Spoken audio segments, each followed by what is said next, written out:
देखिए एक्सो प्लैनेट क्या होता है। एक्सो प्लैनेट होता है जैसे हमारा जितने भी हमारे प्लैनेट हैं सोलर सिस्टम में वो सन के चारों तरफ रिवॉल्व करते हैं, तो ये तो एक हमारा सोलर सिस्टम है।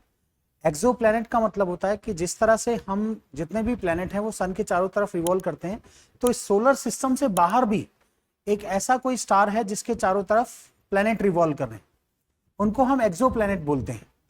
तो अभी रिसेंट में ही क्या हुआ है कि नासा जेम्स वेब स्पेस जो टेलीस्कोप है उसने K2-18b, ये आपको दिखाई दे रहा है K2-18b, जो एक एक्सो प्लैनेट डिस्कवर्ड हुआ है जिसमें 18.6 टाइम्स मोर मैसिव देन अर्थ, मतलब 8.6 टाइम्स ज्यादा हैवी है अर्थ से। अब बात क्या है कि ये इतना फेमस क्यों है, क्योंकि K2-18b की अगर बात करें तो इस पे मीथेन मिला है, मीथेन का एटमॉस्फेयर है प्लस कार्बन डाइऑक्साइड है। सो माना जाता है कि हमारे अलावा हम इस सोलर सिस्टम के अलावा भी ऐसा ही अर्थ कहीं और भी है, जिस तरह की कंडीशन अर्थ पे है ऐसी कंडीशन दूसरे सिस्टम में भी, जैसे हमारा सोलर सिस्टम है ऐसे ही दूसरा सिस्टम होगा वहां पे भी मिलेगी। अब बात करते हैं हम K2-18b की। आप वो माना जाता है कि जैसे हमारे अर्थ पे कंडीशन है वैसे ही इस प्लेनेट पे भी कंडीशन है, और इस प्लेनेट का जो डिस्टेंस है 120 लाइट ईयर है फ्रॉम अर्थ। लाइट ईयर का मतलब होता है 1 light year is equal to होता है कि लाइट जो है एक साल में कितना डिस्टेंस ट्रेवल करती है। लाइट की स्पीड आपको पता ही है 3 × 10⁸ मीटर पर सेकेंड होती है, तो इस स्पीड से एक साल में वो कितना डिस्टेंस ट्रेवल करती है उसको 1 लाइट ईयर बोलते हैं। तो इसका जो डिस्टेंस है वो 120 लाइट ईयर है फ्रॉम अर्थ, और कॉन्स्टेलेशन लियो में मिलता है। ऑर्बिट एक कूल ड्वार्फ स्टार है जिसके चारों तरफ ये ऑर्बिट करता है within habitable zone. Classified as sub Neptune बोलते हैं इसको। सब नेपच्यून इसलिए बोलते हैं कि अर्थ और नेपच्यून के बीच के साइज का है। इसकी रेडियस अगर देखा जाए तो इस जो अभी हम K2-18b की बात कर रहे हैं जिसको हम अर्थ लाइक बोल रहे हैं, जैसे इस डायग्राम में भी देखेंगे तो अर्थ जैसे अर्थ पे कंडीशन है ऐसे ही K2-18b पे भी कंडीशन है। सो 2.6 टाइम्स अर्थ का इसका रेडियस है, अर्थ से बड़ा ही है ये।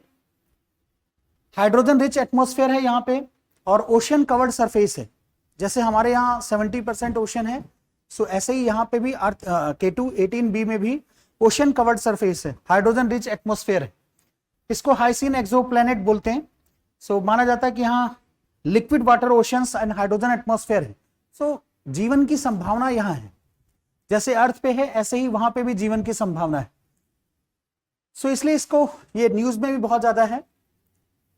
अब अगर हम देखते हैं इसको कि यहाँ पे कंडीशंस क्या क्या हैं जो बिल्कुल अर्थ से मैच करती हैं या ह्यूमन पॉसिबिलिटी या इंसान के रहने की पॉसिबिलिटी मानी जा सकती है, तो बोलते हैं अबंडेंट मीथेन एंड CO2 है, low levels of ammonia and dimethyl sulphide. ये बोला जाता है कि यहाँ डाइमिथाइल सल्फाइड भी बनता है, और डाइमिथाइल सल्फाइड वो मॉलिक्यूल है जो सिर्फ अर्थ पे ही जब लाइफ प्रोड्यूस करती है ना, लाइफ अर्थ पे ही प्रोड्यूस किया जा सकता है।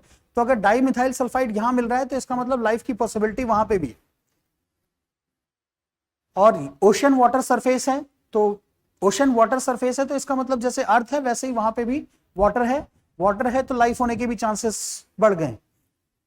एक तरह से हम दूसरे अर्थ को डिस्कवर कर रहे हैं। इसका साइंटिफिक सिग्निफिकेंस क्या होगा कि हम ये सोचिए कि एक अगर हम साइंटिफिक सिग्निफिकेंस की बात करें तो एटमॉस्फेरिक इंसाइट हमें पता चलेगा, हमें यह भी पता चलेगा कि कैसे जीवन का ओरिजिन हुआ या लाइफ कैसे बनी। जो लाइफ के बारे में या और चीजों के बारे में जो स्टडीज है वो सब हम क्लियर कर पाएंगे। और हाइसिन वर्ल्ड में be more conducive to atmospheric studies than smaller rocky planets. Atmospheric study को करने में ये ज्यादा हमें हेल्प करेगा देन द रॉकी प्लैनेट्स, जहां पर ऐसे प्लैनेट्स हैं जहां रॉक्स ही रॉक्स, तो उससे ज्यादा अच्छा है कि हम इस प्लैनेट को स्टडी करेंगे, जिससे हमें लाइफ के बारे में पता चलेगा, हमें एक्सो प्लैनेट्स के बारे में पता चलेगा, हमें जैसे हमारा सोलर सिस्टम है ऐसे दूसरे इसी टाइप का और भी सोलर सिस्टम होंगे तो उनके बारे में पता चलेगा। आने वाले टाइम में ये एक रिसर्च का बहुत बड़ा एरिया बन जाएगा। K2-18b की बात करें तो एक्सो प्लैनेट है। एक्सो प्लैनेट मैंने बताया ना, जैसे हमारा अर्थ है वो एक सन के चारों तरफ, स्टार के चारों तरफ घूम रहा है, ऐसे ही दूसरा भी कोई स्टार होगा उसके चारों तरफ लियो, जैसे लियो बोल रहे हैं तो लियो स्टार है, उसके चारों तरफ ऐसे प्लैनेट्स घूम रहे हैं। तो जैसे हमारे यहाँ इंसान है वैसे ही उस पे भी इंसान होने की संभावना हो सकती है, जीवन होने की संभावना हो सकती है। ऑब्जर्वेशंस की बात करते हैं। सो डाइमिथाइल सल्फाइड यहाँ पे मिल रहा है। डाइमिथाइल सल्फाइड का मतलब यही है कि अगर हम मानते हैं यहाँ डाइमिथाइल सल्फाइड है तो यहाँ लाइफ भी हो सकती है। एनवायरमेंटल कंडीशंस को एनालाइज कर रहे हैं हम।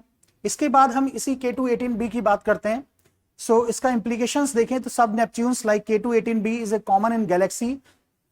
सो इस तरह का अगर हमारे सोलर सिस्टम में देखा जाए तो वो नहीं प्रेजेंट है। कहने की बात देखिए, ये K218b क्या है कि अर्थ लाइक प्लैनेट है। जैसे हम इस पूरे सोलर सिस्टम में हम अकेले हैं जो अर्थ हैं जहां पे जीवन की संभावना है, ऐसे ही अगर उस सोलर सिस्टम या उनके स्टार के सिस्टम की बात करें तो वहां पे भी जीवन की संभावना है। अगर मान लो वहां पे जीवन की संभावना है और वहां पे ऐसा है कि वहां जीवन मिल सकता है, तो आने वाले टाइम में हम अपने जैसे इंसानों को खोज रहे हैं। हो सकता है किसी और दूसरे सोलर सिस्टम में या स्टार के सिस्टम में वहां पे इंसान मिल जाए। तो आप सोचिए किस तरह से इमेजिन कर सकते हैं, वहां के डेवलपमेंट को देख सकते हैं। प्लस अगर मान लीजिए अर्थ कभी ऐसा हुआ कि अर्थ पे जीवन लाइक कंडीशन ना रही तो हो सकता है कि हम यहाँ से माइग्रेट करके वहां भी सरवाइव कर सकें। सो संभावनाओं का विषय जो है ना, साइंस वो संभावनाओं का विषय है। संभावनाओं को हम एक्सप्लोर कर रहे हैं। और एक्सोप्लैनेट जो K218b है वो बिल्कुल अर्थ की तरह है। अभी मैंने आपको डायग्राम दिखाया था जिसमें अर्थ जैसी कंडीशंस अर्थ हैं वैसे ही K218b पे है। सो ये एक सिग्निफिकेंट अचीवमेंट है साइंस का।